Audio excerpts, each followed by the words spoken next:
여호수아서는 어떤 이야기를 담고 있냐면 이게 여호수아서는 땅을 차지하고 또 땅을 분배하는 땅에 관한 그런 책입니다. 하나님이 약속의 땅에 들어가는 사명을 가진 사람, 하나님 땅에 들어가라 했거든요.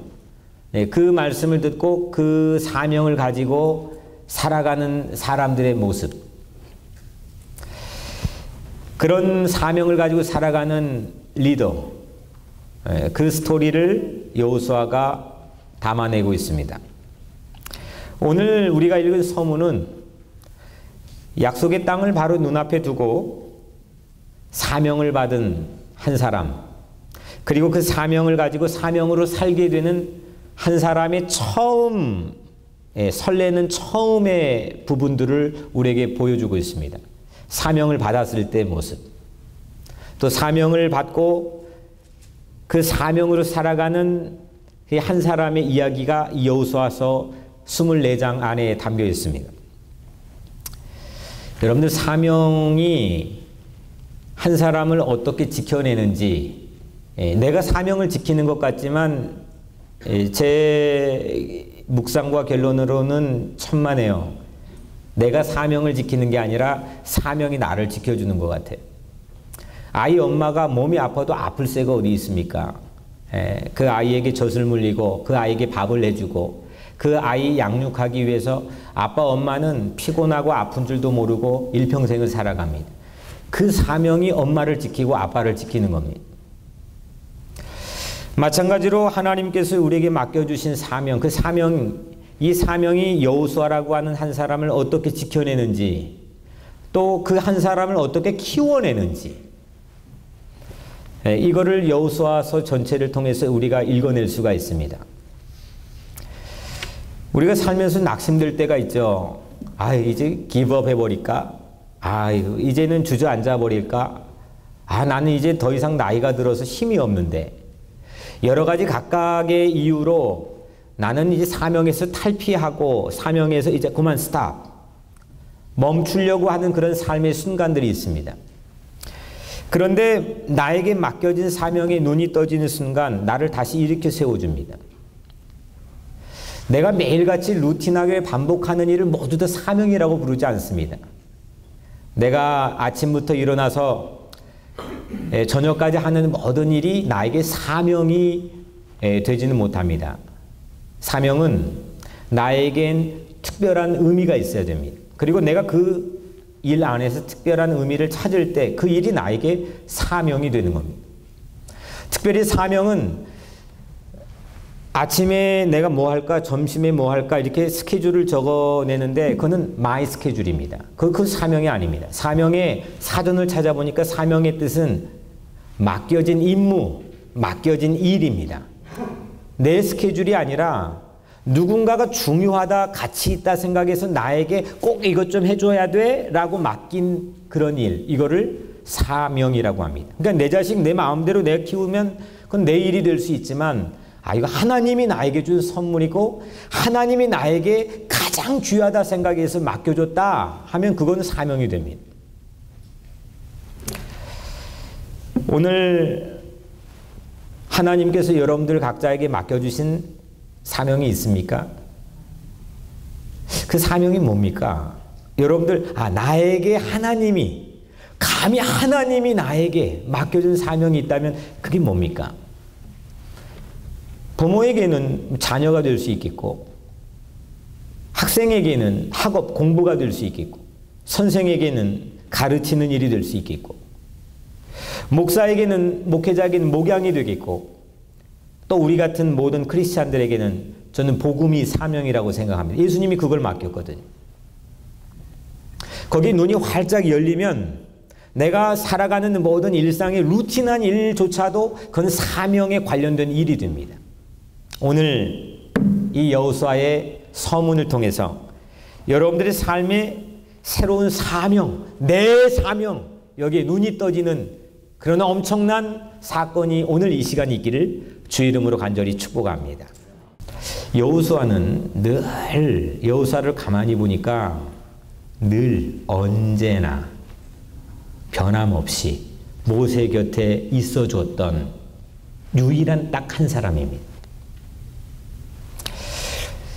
돌을 들어 불평했던 백성들, 뭐 이건 말할 것도 없죠. 뭐 언제든지 이 변죽이 들끓 듯했던, 죽을 듯했던 이 백성들은 말할 것도 없고, 자기의 형제인 아론마저도 변절했던 순간이 있었는데 그때마다 곁에 딱 하고 붙어서 있어줬던 참 고마운 사람, 그 사람이 여호수아입니다.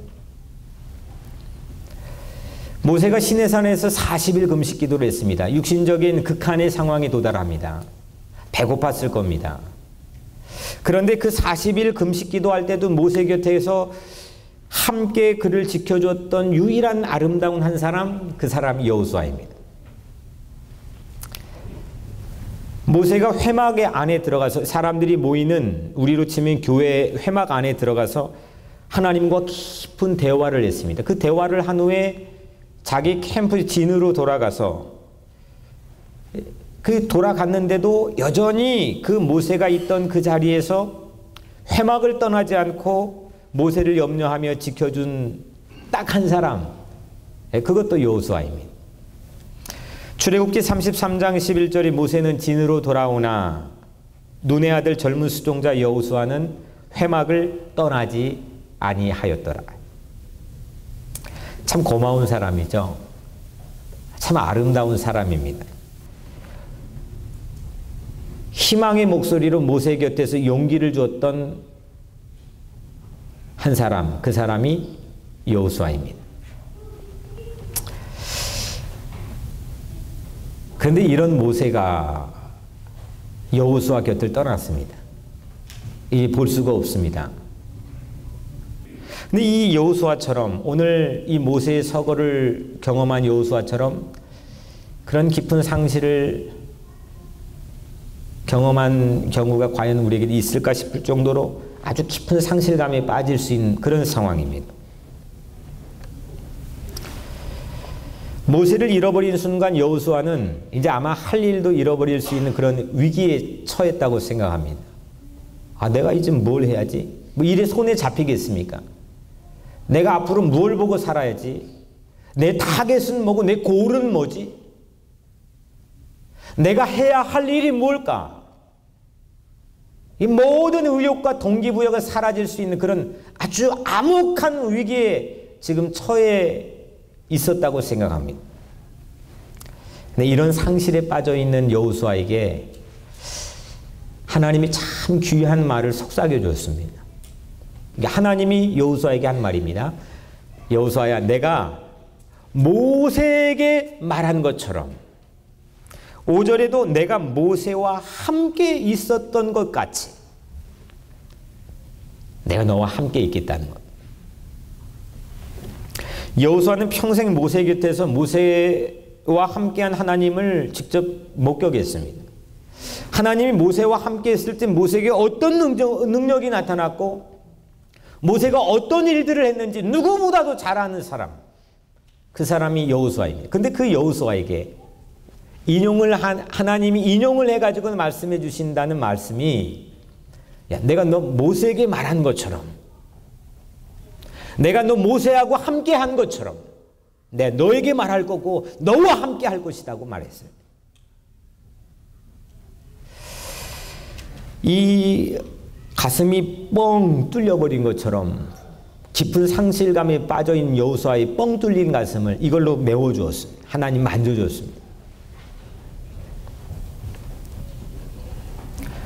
그리고 모세에게 맡겨줬던 사명, 하나님이 야 모세야 너 이거 꼭 해야 돼. 이거 가지고 굴하지 않고 너 꼭 이 백성을 그 약속의 땅으로 데리고 가야 돼.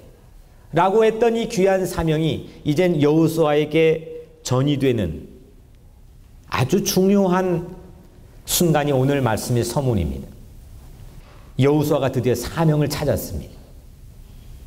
그것도 이렇게 깊은 상실에 빠져있는 위기 한복판에서. 저는 오늘 여러분들의 삶 가운데도 이런 동일한 역사가 일어나기를 주의 이름으로 축복합니다.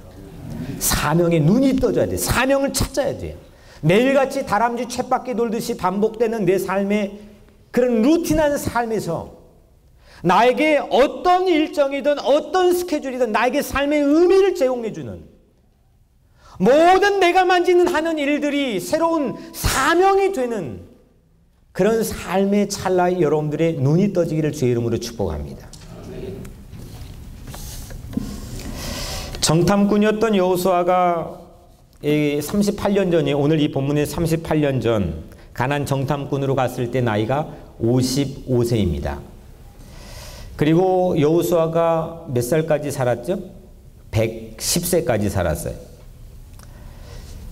그러니까 지금 38년 전이니까, 그리고 앞으로 16년을 살아야 되니까 계산해 보니까 지금 오늘 이 서문에 소개된 여호수아 나이는 93세입니다.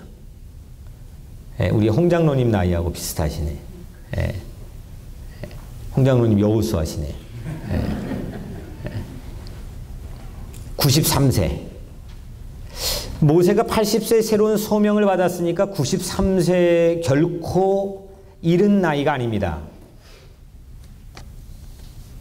이때 이 93세의 나이에 이 할아버지가 또 다른 할아버지, 자기 연인처럼 의지했던, 자기 마음, 자기 쓸개까지는 모든 것 다 줄 요량으로 따랐던 모세를 잃어버렸습니다.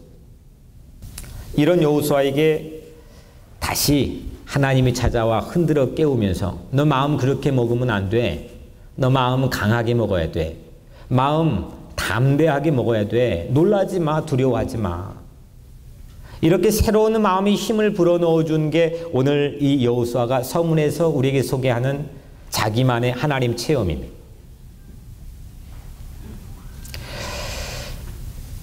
내가 모세와 함께 있었던 것 같이 너와 함께 있을 것임이니이다. 내가 너를 떠나지 아니하며 내가 너를 버리지 아니하니 강하고 담대하라.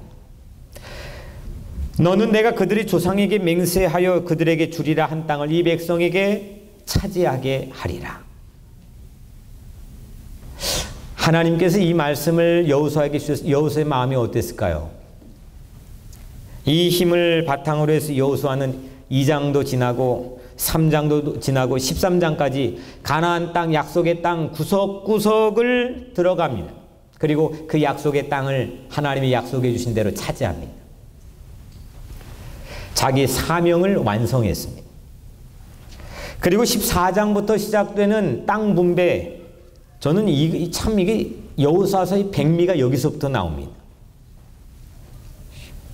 오늘 같으면 내 공원 내세우면서 한치라도 더 갖기 위해 혈안이 됐을 법한데, 이 여호수아를 쫙 읽어보면 땅을 다 차지한 다음에 자기 목숨 걸고 이루어냈던 사명인데 아무도 거들떠보지 않는 짜투리 땅, 별 쓸모도 없는 땅, 그 땅도 자기 소유가 아니라고 얘기하면서 그 땅에 들어가 기거하고 그냥 삽니다.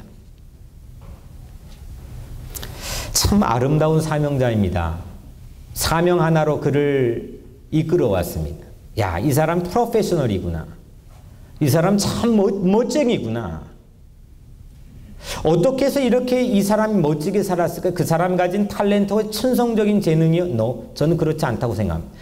자기 가지고 있는 천성적인 재능을 가지고 세상에 나가 여러분들이 성공할 수는 있습니다. 하지만 이렇게 아름다운 사명자가 되는 것은 개런티하지 못합니다. 이 사람이 이렇게 아름다우니 변치 않는 마음을 가지고 살 수 있도록 인도해 준 건 저는 그가 받은 사명 때문이라고 생각합니다. 사명이 여호수아를 지켜준 겁니다. 여러분들의 사명은 뭡니까? 그냥 내가 맨날 집에서 살림하는 것, 이걸 그냥 일이라고 생각합니까? 아니면 사명이라고 생각합니까? 내가 직장에 나가서 열심히 일하는 것, 오늘 또 이게 참 수입이 이게 정말 너무 터무니없을 정도로 나를 낙담시키는 그런 상황에도 불구하고 내일 아침 또 출근해야 되는 그런 상황에 여러분들이 그 일을 그냥 일이라고 생각합니까? 사명이라고 생각합니까? 이 질문은요, 여러분들의 인생을 획기적으로 바꿔놓을 수 있는 아주 매우 중요한 질문입니다.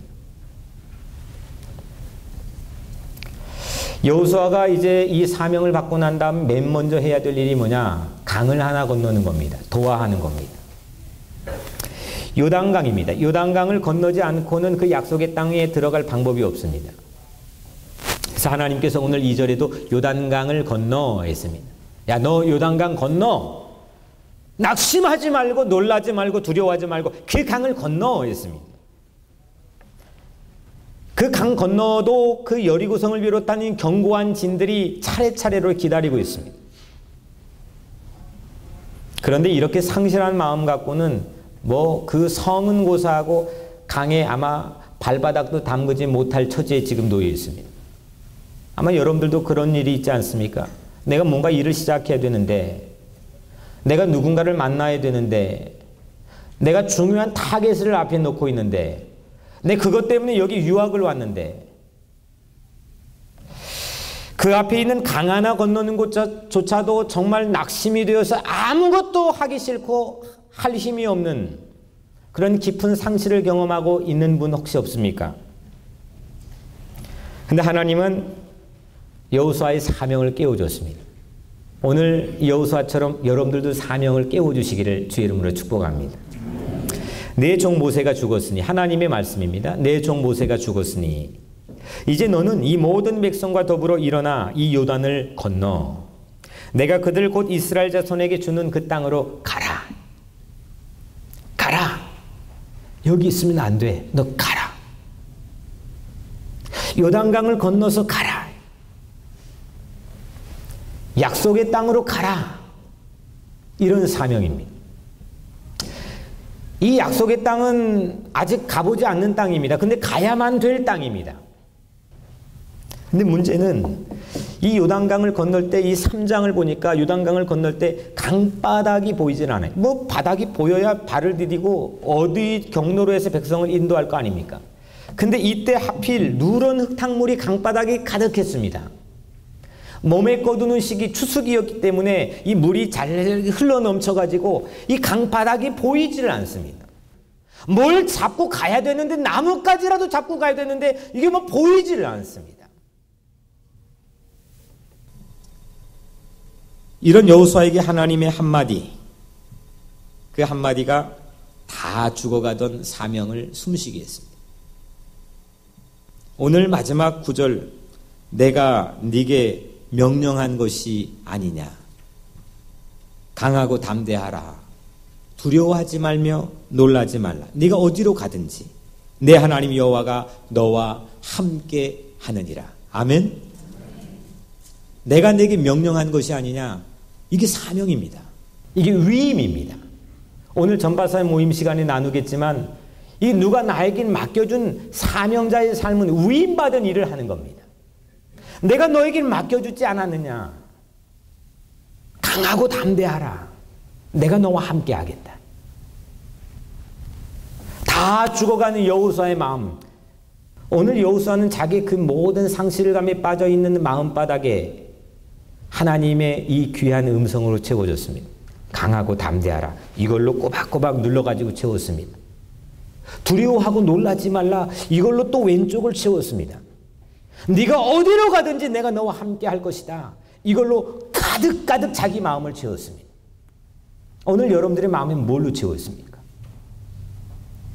여러분들의 머리엔 뭐가 채워져 있습니까? 이게 바로 사명자의 삶입니다. 이거 하나 잘 채우면 여러분들의 인생길이 전혀 다른 의미가 여러분들의 인생길을 인도하는 겁니다. 그래서 이 여호수아는 다시 담대해졌습니다. 여러분들 사명을 잃어버리면 길을 잃어버립니다. 근데 사명이 또 작아지면 나도 작아집니다. 여러분들의 사명은 무엇입니까? 하나님이 여러분들에게 맡긴 일이 무엇입니까? 여러분들 해야 할 일이 남아있습니까? 우리 어르신들 계시는데 나는 나이가 많은데요. 아니 누구 하나님을 믿었는지 모르겠지만 뭐 성이 류씨라고 하는 사람은 내일 지구에 종말이 와도 물 하나 심겠다 그랬잖아요. 사과나무 하나를 심겠다 그랬잖아요. 아니 우리는 하나님을 믿는 종말론적인 영원한 생명을 가지고 사는 사람들인데 나이가 문제입니까? 내 능력이 문제입니까? 내 환경이 문제입니까? 앞으로 여기 50년을 살아야 될 젊은이들도 있겠지만 그 젊은이들이 사명자의 삶을 살지 않는다면 앞으로 5년밖에 살지 못하지만 사명을 붙들고 사는 그런 노인이 저는 훨씬 더 가치 있는 인생을 살 거라고 생각합니다. 저는 오늘 우리 모든 교인들이 사명을 마음에 품고 사명의 눈이 떠지고 내 인생의 새로운 길을 걷게 되기를 주 이름으로 간절히 축복합니다. 어디로 가든지 하나님이 함께 하신대요. 그래서 마음을 강하게 하래요. 혼자가 아니래요. 상실한 마음으로 있으면 앞에 이 길을 보여줘도 기가 막힌 초현대식 내비게이션 앞에 장착해둬도 그 길 못 가요. 그 길이 안 보이는 거예요. 그런데 마음이 담대해지면요, 마음이 강해지면요, 보이지 않는 누런 흙탕물 그 강바닥에도요, 거기도 길이 보여요. 이게 바로 지도자고 이게 바로 예수 믿는 사람의 모습이라고 저는 생각합니다. 사람이 좋은 환경에 쫙 깔아놓고 지도 손에 쥐어놓고 저 타겟까지 가라고 한다고 해서 다 가는 거 아닙니다. 상실하는 마음 가지고 우물쭈물하고 좌충우돌하는 마음 가지고는 아무것도 하지를 못합니다. 하지만 내 마음에 하나님이 주시는 담대한 마음, 놀라지 마, 왼쪽에 채워놓고 두려워하지 마, 오른쪽에 채워놓고 내가 어디로 가든지 하나님이 너와 함께 할 것이야, 이건 내 마음에 가득 채워놓고 담대한 마음으로 가면 뭐 강바닥이 누렇건 파랗건 붉건 뭐 강바닥에 아무것도 보이지 않아도 거기에서 길을 보는 사람, 거기에 길을 보고 그걸 고속도로처럼 걸어가는 사람, 저희 예수 믿는 사람이라고 생각합니다. 저는 여러분들의 영적 가장인 아버지들이 다 그런 리더십을 가져야 돼요. 우리 교회 나이 많으신 어르신들이 그런 리더십을 가지고 멘토가 되어줘야 돼요. 우리 교회 장로님들, 우리 또 재직들이 그런 리더십을 가져야 돼요. 전부 다 놀란 마음, 전부 다 두려워하는 마음, 전부 다 불안했던 마음 가지고 믿는다 하지만 좌충우돌하는 크리스찬과 교회들이 얼마나 많이 있습니까? 예수님도 사명으로 사셨습니다. 예수님의 사명은 딱 하나입니다. 십자가입니다. 예수님에게 그 약속의 땅이 어디냐? 나입니다. 여러분들 각자 자신입니다. 내가 약속의 땅이었습니다. 사탄의 세력에 빼앗겨가지고 죽음의 권세에 빼앗겨서 도무지 쟁취할 수 없는 그런 땅, 다 죽어가는 땅. 하지만 예수님은 십자가의 피를 흘리셔서 그 보혈을 가지고 내 머리에서 발끝까지 곳곳에 혈관을 타고 나를 정복해 왔습니다. 그 예수님의 사명이었습니다. 빼앗긴 땅, 다시 찾을 수 없는 땅, 내 인생을 다시 찾아준 예수님. 그 예수님이 십자가의 사명이었습니다. 그 사명을 우리가 위임받았습니다. 여러분들 사명자입니다. 여러분들 자식들도 다 약속의 땅입니다. 내 자식이 다 컸는데요, 뭐. 그 자녀도 자녀 아닙니까? 그 자녀도 약속의 땅입니다. 그 약속의 땅에 내가 기도로, 사랑으로, 관심으로, 믿음으로 그 땅을 향해서 모든 혈관 구석구석 뼈마디마디마다 다니면서 그 땅을 예수의 사랑으로 정복해야 됩니다. 내가 만나는 모든 사람, 내가 다니는 직장, 내가 하는 모든 일들이 바로 하나님이 나에게 허락해 주신 눈앞에 보이는 지척의 약속의 땅입니다. 사랑하는 성도 여러분, 저는 셀폰의 기능을 잃어버렸습니다. 그것만이 아닙니다. 인생 속에서 많은 것들을 저는 잃어버리기도 했습니다. 아주 많은 걸 잃어버리기도 했습니다. 상상할 수 없는 것들을 잃어버리기도 했습니다. 여러분들은 뭘 잃어버렸습니까? 혹시 그런 상실 속에서 애시당초 처음 결심하고 초심을 가졌던 사명도 여러분들 잃어버리진 않았습니까? 해야 할 일들조차 잃어 놀라고 두려워하며 내 인생의 시간을, 이 값진 시간을 소비하며 살고 있지는 않습니까? 사명을 찾읍시다. 하나님이 나에게 맡겨준 이 거룩한 사명을 여러분들 모두가 찾게 되기를 주 이름으로 축복합니다. 강하고 담대하라. 두려워하지 말며 놀라지 말라. 네가 어디로 가든지 내가 너와 함께 할 것이니라. 이 말씀 붙들고 내 마음에 채워서 이제 광야 40년 내 인생이 어떠했던지 상관없이 그 모든 시간들이 광야 40년을 뒤로하고 나의 사명인 약속의 땅을 향해서 오늘 이 시간부터 요단강 건너고 그 약속의 땅을 향해 진군하는 그런 공동체와 여러분들의 인생이 되시기를 주 이름으로 간절히 축복합니다.